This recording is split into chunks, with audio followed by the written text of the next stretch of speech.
In 1968, a man stood on stage and won everything. Best arms, best chest, best abs, Mr. World. But today, most people have never heard his name. Chuck Sipes could bench press 570 pounds at 220 bodyweight, when benching 400 was considered impossible. He tore full decks of cards in half with his bare hands. He bent steel spikes that would break your fingers just trying. And yet his story disappeared from golden era bodybuilding conversations almost entirely. You'll finally learn why one of the strongest men of the golden era vanished from the spotlight. But the strangest part is why his story disappeared. Let's go back to where it started. Sterling, Illinois, August 22nd, 1932. A small town where men work with their hands and measured strength by what you could actually do, not what you could pose. Chuck Sipes didn't grow up in a gym with chrome machines and mirrors. He grew up swinging an axe. Picture this. Dawn breaks over a logging site. The smell of pine and sawdust fills the air. A young man grabs a tree trunk thicker than most men's waists and drags it across uneven ground. No straps, no gloves, just calloused hands and a back built from necessity. That was Chuck Sipes before bodybuilding ever entered his mind. He was a lumberjack, the kind of work that either breaks you or forges you into something unbreakable. Then came the military. Sipes joined the U.S. Army and became a paratrooper in the 82nd Airborne. You know what that means. Jumping out of planes, carrying heavy packs, running until your lungs burned, living in conditions that made comfort seem like a luxury. In dusty barracks between jumps, he discovered something. He could outlift everyone. Not by a little, by a lot. 1959. Here's where it gets interesting. Most guys who are naturally strong stay in their lane. They work construction or stay in the military or just quietly live their lives. Sipes did something different. He walked into a small gym somewhere in California and realized his lumberjack strength and military toughness could be shaped into something competitive, something that belonged on a stage. 1960, IFBB Mr. America. He won it. Just like that, a working-class strongman with tree trunk legs and arms that looked like they'd been carved from oak became a national champion. But here's what made him different from every other winner that year. He didn't just look strong. He was strong. Functionally, absurdly, circus-level strong. Let me paint you a picture of what that looked like. A small-town fair in the early 1960s. Families walking past game booths. The smell of fried dough and popcorn in the air.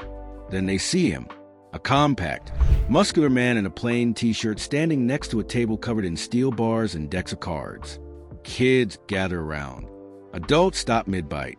Sipes picks up a 60-penny steel spike, the kind construction workers hammer into railroad ties. He grips it with both hands. Then slowly, deliberately, he bends it. The metal groans. His forearms swell. The spike curves into a U-shape.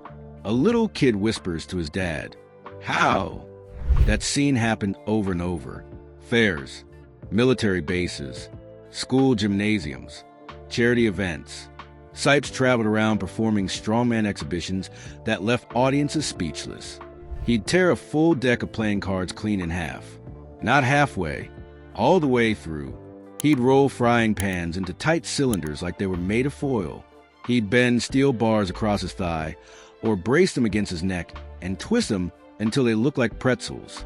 Here's one that stuck with people. A military base in the mid-1960s. Rows of young soldiers sitting in a mess hall after dinner. Sipes walks in carrying a leather bag. No introduction. No hype. Just a nod to commanding officer. He pulls out a horseshoe. Not a decorative one. A real working horseshoe made of tempered steel. He holds it at chest level, grips both ends, and begins to straighten it. His face turns red. Veins bulge his forearms. The horseshoe resists, then slowly, impossibly, opens. The room goes silent. Then one soldier starts clapping. Then another. Then the whole room erupts. After the show, soldiers line up to shake his hand. One asks him, "Sir, how we get that strong?" Sipes smiles and says, "You start with 1 rep, then you do it again tomorrow, for years." Now you might be thinking, okay, parlor tricks, strongman gimmicks. But let's talk about what he did in the gym when no one was watching, when there were no crowds, no cameras, just iron and intent. 570 pounds on the bench press at 220 bodyweight in the 1960s.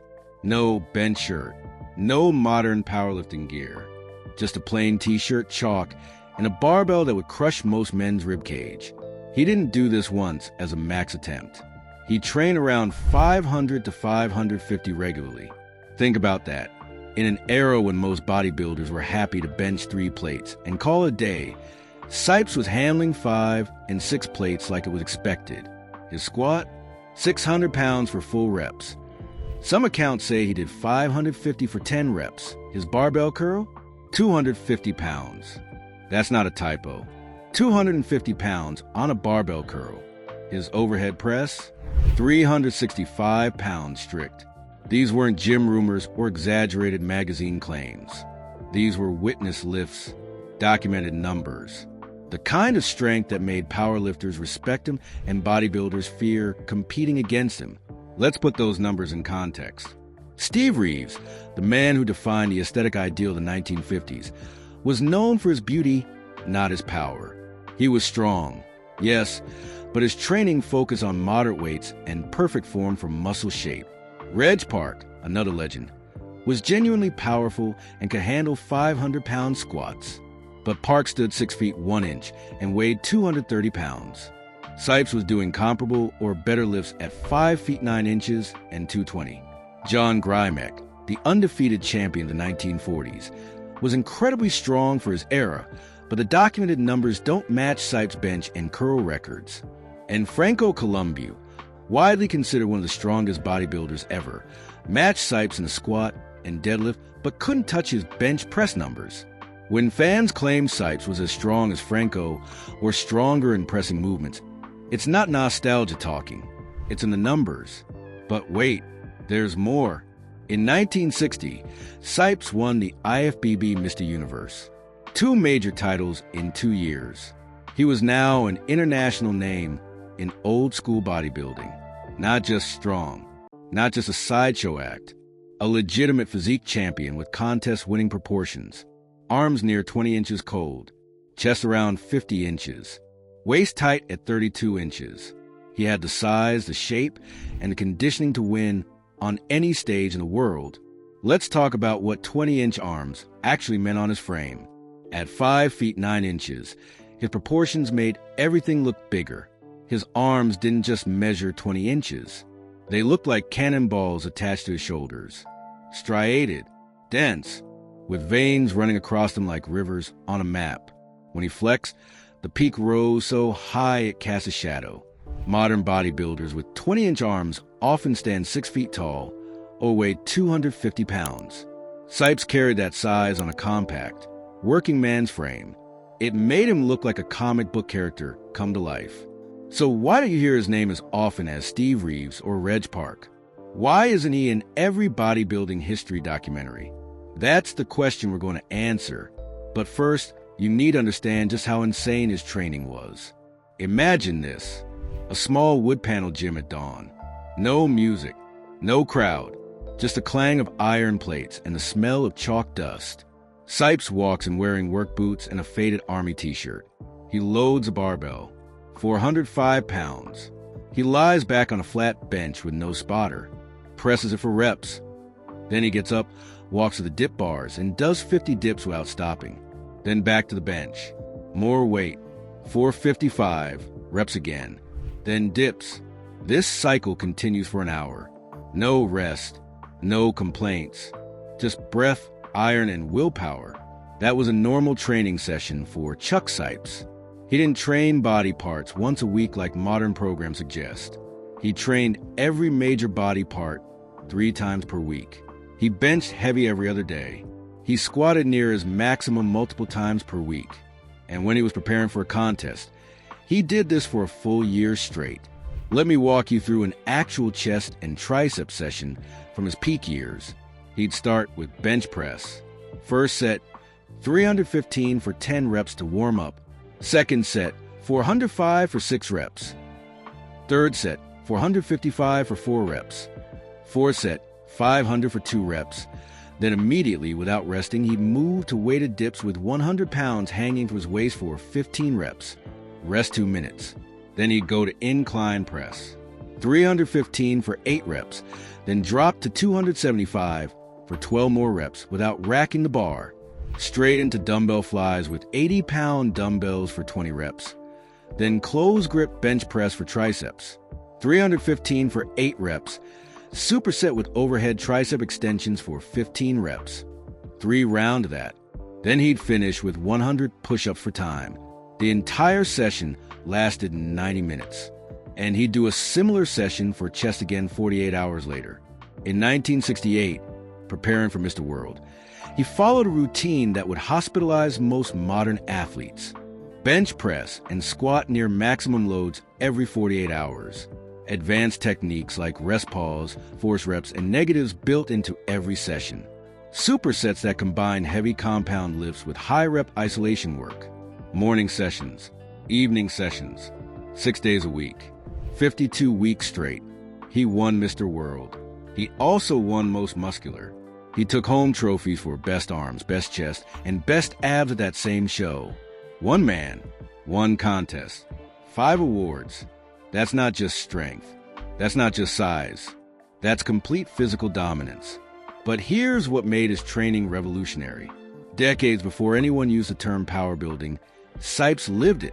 He'd bench 500 for low reps, then immediately do 50 push-ups. He'd squat 600, then do high-rep leg presses until his quad screamed. He pioneered what modern coaches now call the contrast method, pairing maximal strength work with explosive or high-volume movements in the same session. Bodybuilders called him crazy. Powerlifters called him smart. Both were right. He also used power racks in ways most gyms hadn't seen. He'd set the pins high and do partial bench presses with 570 pounds, overloading his lockout and building tendon strength that translated to full-range power. He holds 700 pounds at the top of a squat just to teach his body what that weight felt like. This wasn't ego lifting. This was methodical, intelligent programming wrapped in blue-collar brutality. And the tools he used? Basic. A barbell, plates, a bench, a squat rack, maybe some dumbbells. No machines, no fancy cables, no supplements beyond maybe some protein powder and liver tablets. Just food, sleep, and more iron than most people would lift in a lifetime. Speaking of food, let's talk about what fueled this machine. Sipes ate like a lumberjack because he basically still was one. Breakfast was a dozen eggs, a pound of bacon, a stack of pancakes, and a quart of whole milk. Lunch was 2 pounds of steak, a baked potato with butter, vegetables, and more milk. Dinner was similar. Chicken, beef, or fish. Always at least a pound of protein. Rice or potatoes. Vegetables when he remembered. And between meals, he'd drink protein shakes made with milk, eggs, and whatever powder he could find. No calorie counting. No macro tracking. Just eat until you're full, then eat a little more. Sleep was just as simple. He'd train hard, eat big, and sleep 8 to 10 hours every night. When contest prep intensified, he'd add an afternoon nap. Recovery wasn't complicated. It was discipline. Now let's talk about who Chuck Sipes was outside the gym. Because strength is one thing. Character is another. And Sipes had both. He had a broad grin and a friendly personality. People who met him remembered warmth, approachability. He'd joke with kids at his strongman shows. He'd shake hands with soldiers and ask them about their lives. But the moment he stepped under a barbell, everything changed. His face went stone serious. His eyes focused. He didn't want to be interrupted. He didn't want to chat. He was there to work, and the work was sacred. He also believed in giving back. Sipes spent years working with troubled youth, teaching them that weight training could rebuild discipline and self-respect. He visited prisons and juvenile facilities, performing his strongman feats, and then talking to inmates about how he'd build his life one rep at a time. Imagine a room full of young men who'd made mistakes, watching a 5 feet 9 inches block of muscle bend a steel spike, then hearing him say, "If I can rebuild my life with iron, so can you." That wasn't a marketing gimmick. That was his mission. He believed bodybuilding and strength training could reform lives, and he put in the hours to prove it. No cameras, no publicity, just a man with a barbell and a belief that iron could save people. One story captures this perfectly. A youth detention center in California, late 1960s. Sipes is invited to speak to a group of teenage boys who've been in trouble with the law. He walks into a small gym with cinder block walls and fluorescent lights. The boys are sitting on folding chairs, arms crossed, faces hard. They've heard speeches before. They don't care. Sipes doesn't give a speech. He sets up his strongman equipment. He bends a spike, tears a deck of cards, rolls a frying pan. Now he has their attention. Then he talks. He tells them about growing up poor, about the army, about finding purpose in the weight room, about how every rep you complete is proof you can finish what you start, about how building your body builds your mind. One kid raises his hand and asks, "Can you teach us?" Sipes smiles. "That's why I'm here." He spent the next 6 months coming back every week, teaching them to lift, teaching them discipline. 3 of those boys later credited him with changing their lives. But here's where the story takes a turn. And this is the part most people don't know. Despite all his titles, all his strength, all his outreach work, Chuck Sipes started to fade from the bodybuilding spotlight in the 1970s. Not because he got weaker, not because he stopped competing, but because the world around him changed faster than he could keep up. Arnold Schwarzenegger exploded onto the scene.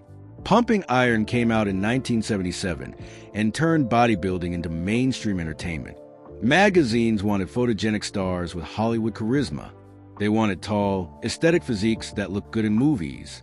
Sipes was 5 feet 9 inches, rugged and built like a tank. He looked like a working man who could tear a phone book in half, not a movie star who'd pose on a beach. The industry shifted toward glamour, and Sipes represented grit. There's another problem. Most of his best lifts weren't filmed. His strongman shows happen at small-town fairs and military bases, not in studios with professional cameras. When you search for him today, you find grainy black and white photos, magazine articles with numbers, but no video proof. Secondhand accounts from people who saw him live. Enough evidence to know he was unbelievable, but not enough of the YouTube algorithm era to keep his name alive. Here's a scene that explains everything. Backstage at the 1968 Mr. World contest. Competitors warming up in a cramped room that smells like sweat and tanning oil. Arnold is there, young and confident, already talking about movies. Sergio Oliva is there, his arms looking like they belong on a different species. And there's Sipes, quietly loading a barbell in the corner. He's pressing 315 overhead for warm-up reps. Other competitors stop and watch. One judge walks by, leans to another and whispers, "He's too powerful looking for the magazine covers. Too dense. Not elegant enough." The other judge nods. "Shame. He's probably the strongest man in this building." They walk away. Sipes finishes his set, racks the weight, and prepares to go on stage. He wins multiple awards that night. But the whispered conversation already told the future. The industry was moving toward a different aesthetic. And Sipes, for all his strength and titles, didn't fit the new mold. And then there's a part nobody wants to talk about, but everybody needs to understand. Chuck Sipes struggled, deeply, privately, with demons that all the strength in the world couldn't lift. He battled depression for years, the kind of heavy, crushing weight that makes even getting out of bed feel impossible. In the end, those battles became too much. On February 24th, 1993, at age 60, Chuck Sipes ended his own life. That's not the ending anyone wanted. Not for a man who bent steel. Not for a champion who won Mr. World. Not for someone who helped troubled kids rebuild their lives. But it's the truth. And the truth is, the bodybuilding world didn't have the support systems then that we're only starting to build now. Retired legends were left to figure out life after the stage on their own. Sipes fell through the cracks. So here's the question. Why is Chuck Sipes the most underrated giant in golden era bodybuilding history? Because the numbers prove he belonged in every conversation about the strongest bodybuilders ever. 570 bench, 600 squat, 250 curl, circus-level feats of strength that shocked audiences, multiple major titles including Mr. America, Mr. Universe, and Mr. World.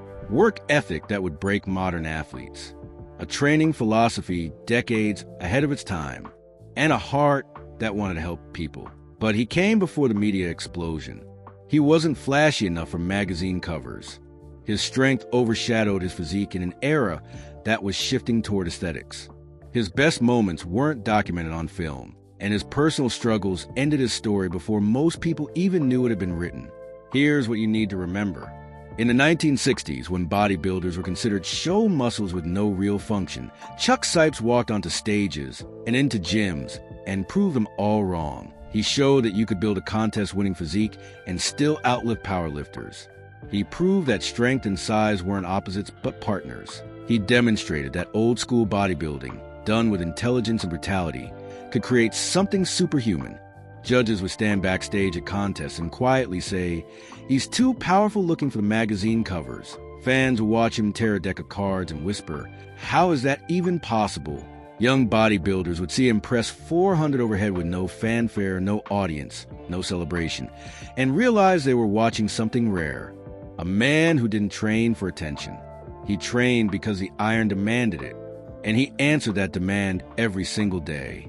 His legacy lives in the power rack training methods that powerlifters still use, in the contrast method that modern coaches have repackaged and sold as innovation, in the idea that bodybuilders don't have to choose between size and strength, in a reminder that sometimes the strongest men are also the kindest, and in the hard truth that even legends need help when the weight becomes too much to carry alone. Chuck Sipes never got the documentary treatment.